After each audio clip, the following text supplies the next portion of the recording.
ಒಳಗ್ ಬಾ.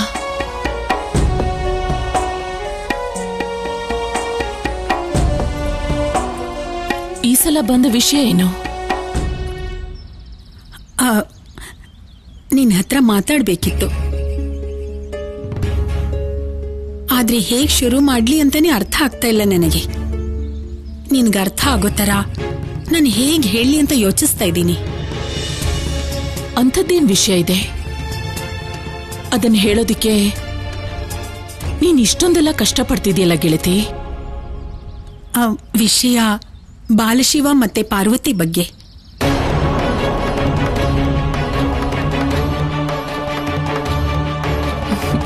ಸ್ಪಷ್ಟವಾಗಿ ಯಾಕೆ ಹೇಳ್ತಿಲ್ಲ? ನೀನು ನಿನ್ನ ಮಗಳು ಪಾರ್ವತಿಗೋಸ್ಕರ ನನ್ನ ಹತ್ರ ಇರೋ ನನ್ನ ಮಗ ಶಿವನನ್ನ ಕರ್ಕೊಂಡು ಹೋಗೋದಕ್ಕೆ ಬಂದಿದ್ಯಾ? ನೀನು ಯಾವ ಮಗನ್ ಬಗ್ಗೆ ಮಾತಾಡ್ತಿದ್ಯೋ ಆ ಶಿವ ಮತ್ತೆ ನನ್ನ ಮಗಳು ಇಬ್ರು ಗಂಡ ಹೆಂಡತಿ. ಅದು ಬದಲಾಗಲ್ಲ. ತನ್ನ ಗಂಡನ್ನ ಅವಳು ನಿನ್ನ ಹತ್ರ ಬೇಡ್ಕೊಳ್ಳೋ ಯಾವ ಅವಶ್ಯಕತೆನೂ ಇಲ್ಲ ಗೆಳತಿ. ಅವಳು ಆದಿಶಕ್ತಿ. ಮತ್ತೆ ಆದಿಶಕ್ತಿಗೆ ಇಡೀ ಪ್ರಪಂಚದಲ್ಲಿ ಅವಳಿಗೆ ಅಸಂಭವ ಅನ್ನೋ ಯಾವ ಕೆಲಸನೂ ಇಲ್ಲ. ಅವಳು ಏನ್ ಬೇಕಿದ್ರು, ಯಾವಾಗ ಬೇಕಿದ್ರು, ಹೇಗ್ ಬೇಕಿದ್ರು ಅವಳು ಮಾಡ್ತಾಳೆ. ಅಂದ್ರೆ ಅವತ್ತು ದೇವಿ ಪಾರ್ವತಿ ನನ್ನ ಅನುಮತಿ ಇಲ್ದೆ ಶಿವನನ್ನ ಅವ್ರ ಹತ್ರ ಕರ್ಸ್ಕೊಂಡ್ ಹಾಗ ಉಡುಗೊರೆ ಕೊಟ್ಟು ಆಸೆ ತೋರಿಸಿದ್ರು.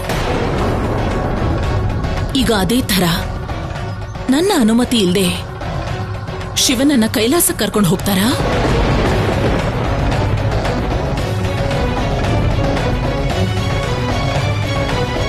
ನೀನು ನನ್ನ ಮಗಳ ಮೇಲೆ ಇಂಥ ಆರೋಪ ಹೊರಸಕ್ಕೆ ನಿನಗೆ ಮನಸ್ಸಾದ್ರೂ ಹೇಗ್ ಬರುತ್ತೆ ಅನಸೂಯ?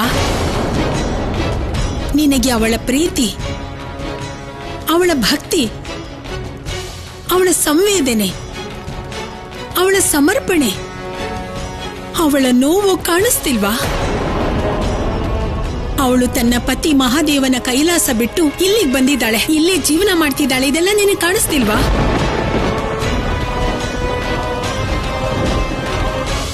ಕ್ಷಮೆ ಇರ್ಲಿ ಗೆಳತಿ, ಆದ್ರೆ ಇದೆಲ್ಲ ದೇವಿ ಪಾರ್ವತಿ ತಮ್ಮ ಸ್ವಾರ್ಥಕ್ಕೋಸ್ಕರ ಮಾಡ್ತಾ ಇರೋದು. ಯಾಕಂದ್ರೆ ಅವರು ನನ್ನ ಮಗ ಶಿವನನ್ನ ನನ್ನಿಂದ ದೂರ ಮಾಡಕ್ ಪ್ರಯತ್ನ ಮಾಡ್ತಾ ಇದ್ದಾರೆ.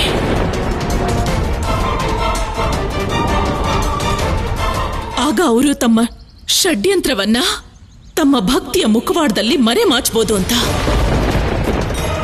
ಆಗ ಬೇರೆ ಯಾರಿಗೂ ಅವರ ಷಡ್ಯಂತ್ರದ ಬಗ್ಗೆ, ಅವರ ಚರಿತ್ರೆ ಬಗ್ಗೆ ಅನುಮಾನನೇ ಬರೋದಿಲ್ಲ. ಅನಸೂಯ ಕಿರ್ಚಿ ಮಾತಾಡೋದ್ರಿಂದ ಸತ್ಯ ಸುಳ್ಳಾಗೋದಿಲ್ಲ. ಮಹಾಸತಿ ಅನಸೂಯಳ ಅಹಂಕಾರ, ಈ ಹಠನ ನೋಡಿ ನನಗೆ ತುಂಬಾ ದುಃಖ ಆಗ್ತಾ ಇದೆ. ನನಗೂ ಅಷ್ಟೇ. ನಿನ್ನ ಮುದ್ದಿನ ಮಗಳು ಆದಿಶಕ್ತಿ ದೇವಿ ಪಾರ್ವತಿನೂ ಷಡ್ಯಂತ್ರ ಮಾಡೋದ್ ನೋಡಿ ನನಗೂ ಹಾಗೆ ಅನ್ಸುತ್ತೆ. ನಿನ್ನ ಈ ಹಠನೇ ನಿನ್ನ ಶಿವನಿಂದ ಸದಾ ಕಾಲ ದೂರ ಮಾಡುತ್ತೆ. ಆಮೇಲೆ ದೇವಿ ಪಾರ್ವತಿ ಮಾಡ್ತಿರೋ ಷಡ್ಯಂತ್ರದಿಂದ ಅವರು ಶಿವನನ್ನ ಪಡ್ಕೊಳಕ್ ಸಾಧ್ಯನೇ ಇಲ್ಲ.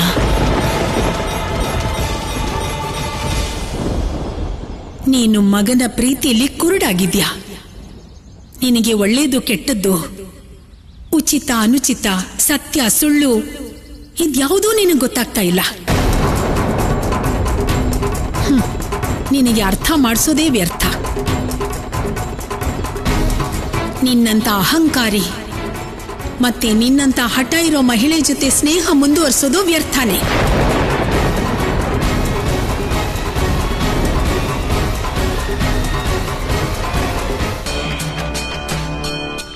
ನಾನು ಅವರನ್ನ ಅವರ ಷಡ್ಯಂತ್ರದಲ್ಲಿ ಗೆಲ್ಲೋದಕ್ ಬಿಡೋದಿಲ್ಲ, ಯಾವತ್ತಿಗೂ ಬಿಡಲ್ಲ, ಯಾವುದೇ ಕಾರಣಕ್ಕೂ ಬಿಡಲ್ಲ. ಇದೇ ನಿನ್ನ ಅಹಂಕಾರ, ಇದೇ ನಿನ್ನ ಹಠ. ಒಂದು ದಿನ ನಿನಗೆ ಮುಳ್ಳಾಗತ್ತೆ, ನೋಡ್ತಿರು.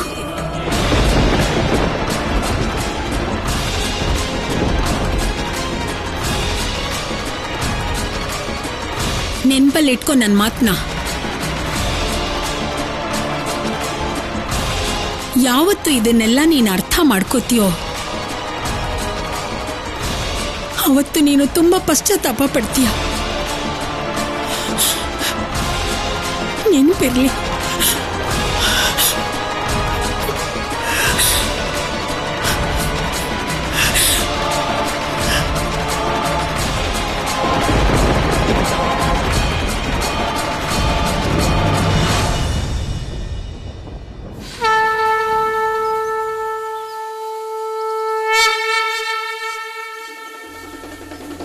ಆಮೇಲೇನಾಯ್ತು?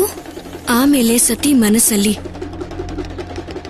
ಶಿವನನ್ನ ತಿಳ್ಕೋಬೇಕು ಅನ್ನೋ ಆಸೆ ಹೆಚ್ಚಾಯ್ತು. ಯಾರು ಈ ಶಿವ? ಶಿವನ ಲೀಲೆ ಏನು? ಅಂಥದ್ದೇನಿದೆ ಎಲ್ಲರೂ ಅವರನ್ನ ಇಷ್ಟಪಡುವಂಥದ್ದು? ಸತಿ,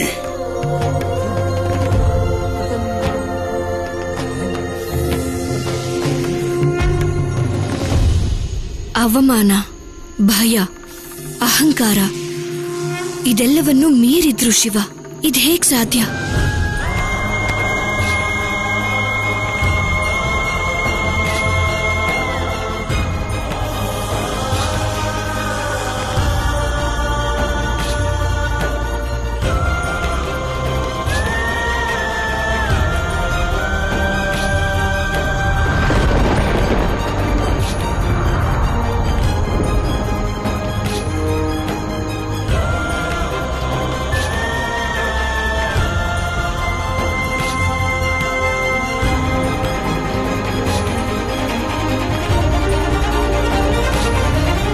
ನಾನೀ ವಿಷಯನ ಪಿತಾಶ್ರೀಗ್ ಹೇಳ್ಬಾರ್ದಾಗಿತ್ತು. ಅವ್ರೀಗ ಸತಿಗೆ ಏನ್ ಮಾಡಿರ್ತಾರೋ ಏನೋ. ಸತಿ,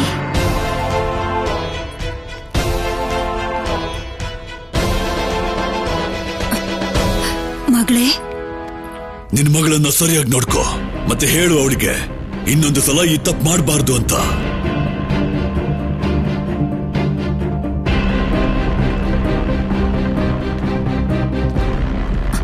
ನಾನ್ ನಿನ್ ಬಗ್ಗೆನೆ ತುಂಬಾ ಯೋಚನೆ ಮಾಡ್ತಾ ಇದ್ದೆ. ನೀನ್ ಹುಷಾರಾಗಿದ್ಯಲ್ವಾ ಮಗಳೇ?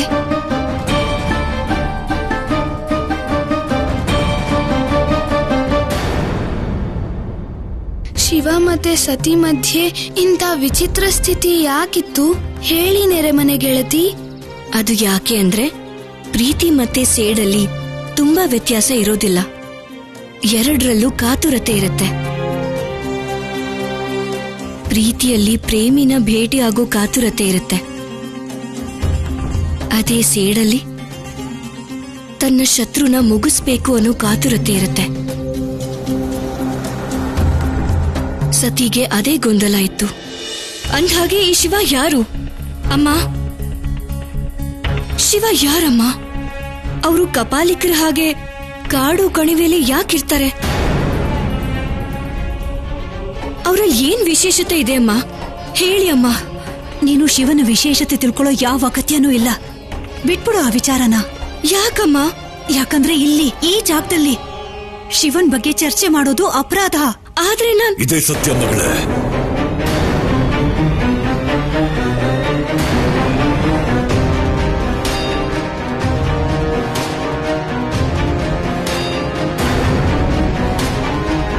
ನನ್ನ ರಾಜ್ಯದಲ್ಲಿ ಶಿವನ ಚರ್ಚೆ ನಿಷೇಧ. ಆದ್ರೆ ಯಾಕೆ ಪಿತಾಶ್ರೀ? ಯಾರ ಬಗ್ಗೆ ಇಡೀ ಜಗತ್ತೇ ಮಾತಾಡತ್ತೋ ಅಂಥವ್ರ ಬಗ್ಗೆ ಇಲ್ಲಿ ಯಾಕೆ ಮಾತಾಡೋ ಹಾಗಿಲ್ಲ?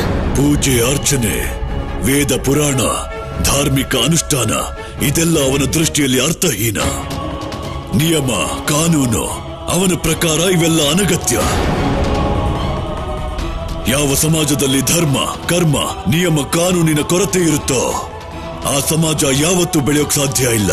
ನಾನೊಂದು ಉನ್ನತ ಮತ್ತು ಕರ್ಮಠ ಸಮಾಜದ ನಿರ್ಮಾಣ ಮಾಡೋಕ್ ಇಷ್ಟಪಡ್ತೀನಿ.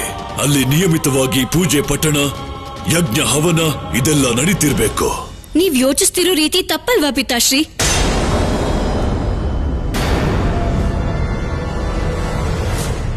ನಿನ್ನ ಈ ಮಾತಿನ ಅರ್ಥ ಏನು?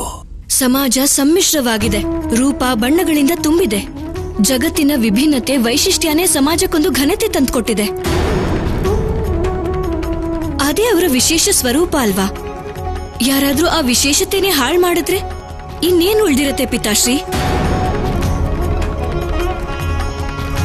ಒಂದೇ ಧರ್ಮ, ಒಂದೇ ಸಂಸ್ಕೃತಿ, ಒಂದೇ ವಿಚಾರಧಾರೆ ಯಾರ ಮೇಲಾದ್ರೂ ಈ ರೀತಿ ಒತ್ತಾಯ ಮಾಡಿದ್ರೆ ಏನಾಗುತ್ತೆ ಹೇಳಿ?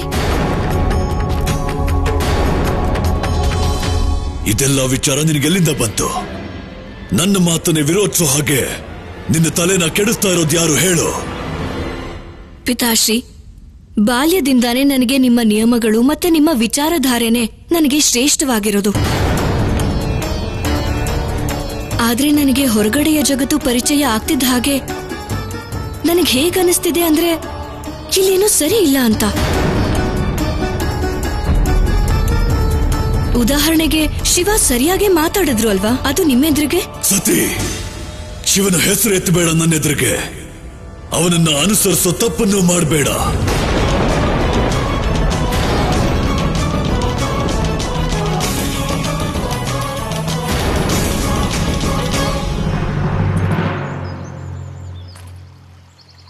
ಎಚ್ಚರ ಆಗಿ ಮಹಾದೇವ, ನೀವಿಲ್ಲದೆ ನನಗೆ ಯಾವ ಅಸ್ತಿತ್ವನೂ ಇಲ್ಲ, ಸತಿಯ ಅಸ್ತಿತ್ವನೂ ಇಲ್ಲ. ನಮ್ಮ ಆತ್ಮನೇ ನೀವು, ನಿಮ್ಮಿಂದಾನೇ ನಾವಿರೋದು. ನನ್ನ ಈ ಕಥೆ ಕೇವಲ ಸತಿಯಿಂದ ಪಾರ್ವತಿಯಾಗೋ ಯಾತ್ರೆ ಅಷ್ಟೇ.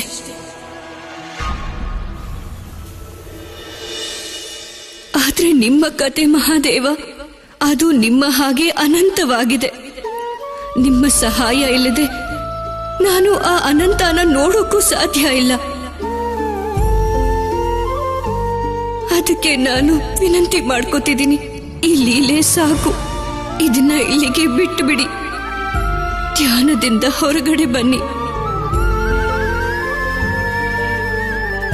ಮತ್ತೆ ನನ್ನ ಕಥಾ ವಾಚನದ ಉದ್ದೇಶನ ಸಾರ್ಥಕ ಮಾಡಿ.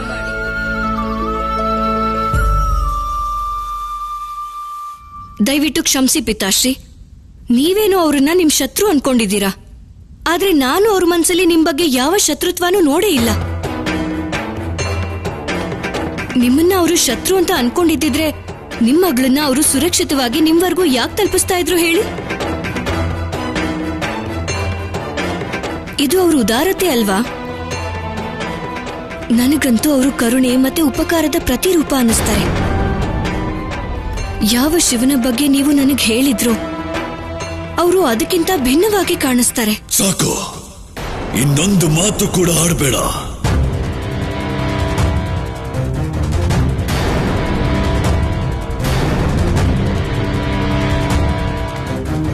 ನನ್ ಮಾತಿಂದ ಒಂದ್ ವೇಳೆ ನಿಮಗ್ ನೋವಾಗಿದ್ರೆ ನನ್ನನ್ನ ಕ್ಷಮಿಸಿ ಪಿತಾಶ್ರೀ.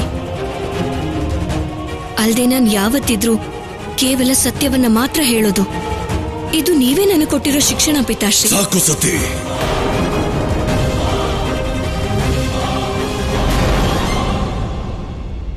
ನಿನ್ನ ಮಾತಿಂದ ಒಬ್ಬ ಅಪ್ಪನ ಪ್ರೀತಿ ಶಿಕ್ಷೆಗೆ ಬದಲಾಗೋಕ್ಕೂ ಮುಂಚೆ ನಿನ್ನ ನಾಲ್ಗೆನ ಬಿಗಿ ಹಿಡಿ ಸತಿ.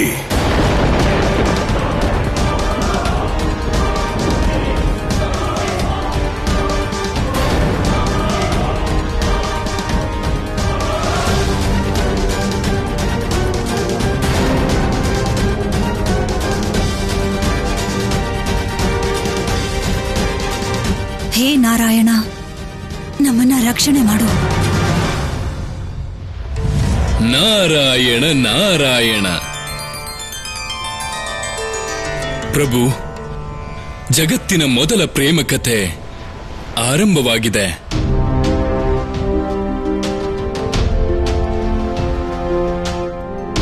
ಜೊತೆಗೆ ಈ ಜಗತ್ತಿನ ಮೊದಲ ಅಣ್ಣನ ವಿರೋಧದ ಕತೆ ಕೂಡ. ಅಣ್ಣನ ವಿರೋಧ ಕಥೆನಾ? ನನಗೆ ಅರ್ಥ ಆಗಿಲ್ಲ ಪ್ರಭು. ದೇವಋಷಿ,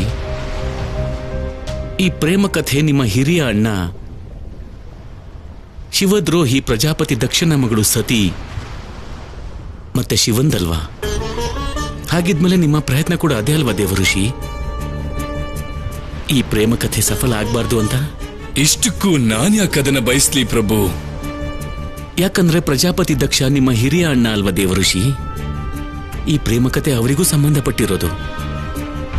ಹೀಗಿದ್ದಾಗ ನೀವು ಅವರನ್ನು ಹೇಗೆ ವಿರೋಧ ಮಾಡ್ತೀರಿ? ಪ್ರಭು, ನನಗ್ ಗೊತ್ತಿಲ್ಲ ಏನಂದ್ರೆ ಇದು ನನ್ನ ಪರೀಕ್ಷೆನಾ ಅಥವಾ ನಿಮ್ಮ ವಿಮರ್ಶೆನಾ ಅಂತ. ಆದ್ರೆ ಒಂದು ವಿಷಯ ಅಂತೂ ಸತ್ಯ, ನಿಮ್ಮ ಆಜ್ಞೆಯ ಪಾಲನೆ ಮಾಡೋದು ನನ್ನ ಧರ್ಮ. ನಿಮ್ಮ ನಿರ್ದೇಶನದ ಪ್ರಕಾರ ಕಾರ್ಯ ಮಾಡೋದು ನನ್ನ ಜೀವನದ ಲಕ್ಷ್ಯ. ಹಾಗಿದ್ರೆ ಯಾವಾಗಲೂ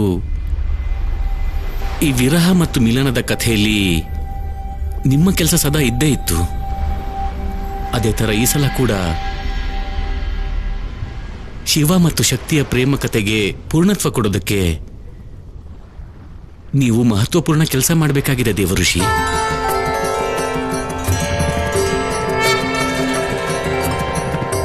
ಶಿವ ಮತ್ತು ಶಕ್ತಿಯ ಈ ಪ್ರೇಮ ಕಥೆನ ಹೊಸ ರೂಪದಲ್ಲಿ ನೀವೇ ಪರಿಚಯ ಮಾಡಿಕೊಡ್ಬೇಕಾಗಿದೆ. ಇದಂತೂ ನನ್ನ ಸೌಭಾಗ್ಯ ಪ್ರಭು. ಬರೀ ಇಷ್ಟೇ ಅಲ್ಲ ದೇವಋಷಿ, ಮುಂದೆ ಕಾಲಾಂತರದಲ್ಲಿ ಕೂಡ ಈ ಪ್ರೇಮ ಕಥೆಯ ಪೂರ್ಣತ್ವಕ್ಕೆ ಸಾಕ್ಷಿ ನೀವೇ ಆಗಿರ್ತೀರಿ. ನಾನು ಧನ್ಯನಾದೆ ಪ್ರಭು, ಧನ್ಯನಾದೆ. ನನ್ನ ಕರ್ತವ್ಯ ನಿಭಾಯಿಸೋದಕ್ಕೆ ನಾನು ಹೊರಟೆ. ನಾರಾಯಣ ನಾರಾಯಣ. ಆಮೇಲೆ ನಾರದ ಮುನಿಗಳು ಮಹಾದೇವನ ಹತ್ರ ಹೋದ್ರು.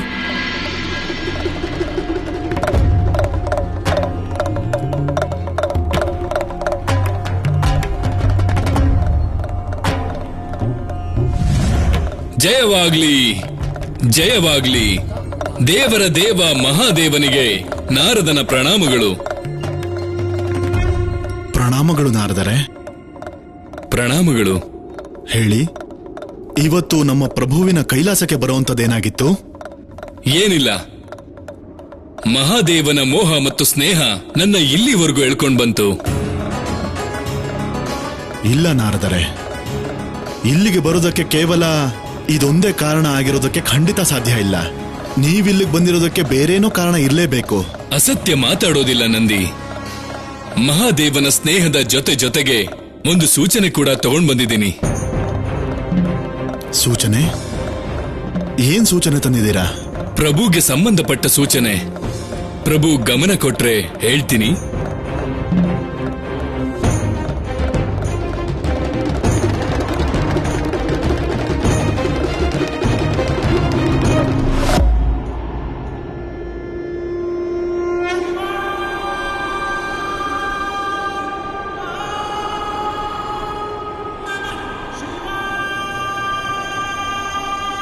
ಪ್ರಭು, ಮಾತೆ ಆದಿಶಕ್ತಿ ನಿಮ್ಮನ್ನ ಸೇರೋದಕ್ಕೆ ಪ್ರಜಾಪತಿ ದಕ್ಷನ ಪುತ್ರಿ ಸತಿಯಾಗಿ ಜನ್ಮ ತಾಳಿದ್ದಾರೆ.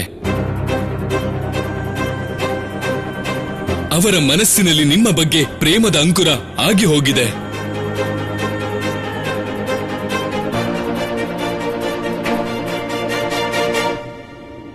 ಪ್ರಭು,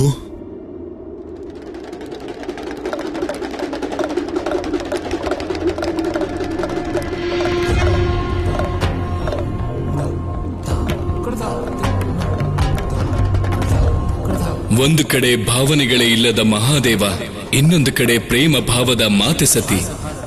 ಇದೆಲ್ಲದರ ಪರಿಣಾಮ ಏನಾಗ್ಬೋದು?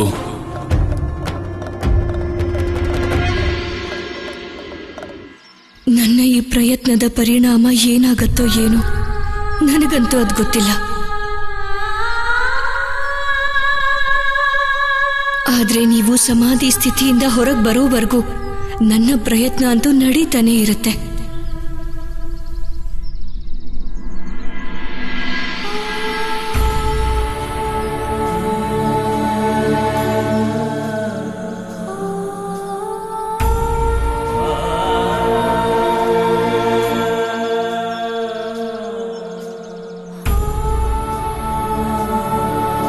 ಮಗಳ ನೋವು ಮೈನಾದೇವಿನ ತುಂಬಾನೇ ಕಾಡ್ತಾ ಇದೆ. ದುಃಖದಲ್ಲಿದ್ದಾಗ ನಮ್ಮವರನ್ನ ನಾವು ಸಮಾಧಾನ ಮಾಡಬೇಕು. ನಾನು ಮಾತೆಯ ತಾಯಿ ಮೈನಾದೇವಿಗೆ ಸಹಾಯ ಮಾಡೋದಕ್ಕೆ ಹೋಗ್ಬೇಕು.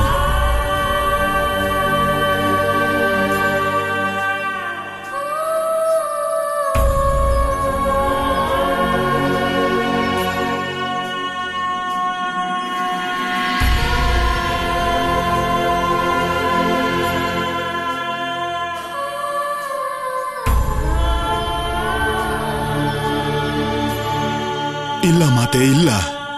ಈಗ ನಿಮ್ಮನ್ನ ನೀವು ಸಮಾಧಾನ ಮಾಡ್ಕೊಳ್ದೇ ಇದ್ರೆ ಇಷ್ಟು ಗಹನವಾದ ದುಃಖದಲ್ಲಿರೋ ಪಾರ್ವತಿ ಮಾತೆನ ಯಾರ್ ಸಮಾಧಾನ ಮಾಡ್ತಾರೆ ಹೇಳಿ? ಯಾರ್ ಸಮಾಧಾನ ಮಾಡ್ತಾರೆ ಹೇಳಿ? ನಾನು ಅವಳಿಗೋಸ್ಕರನೇ ಬಂದೆ ನಂದಿ. ಇಲ್ಲಿಗೆ ಬಂದು ಅವಳ ಎಲ್ಲ ದುಃಖನೂ ದೂರ ಮಾಡ್ತೀನಿ ಅನ್ಕೊಂಡೆ. ಆದ್ರೆ ನನ್ನ ಕೈಲೇನೂ ಮಾಡಕ್ಕಾಗ್ಲಿಲ್ಲ.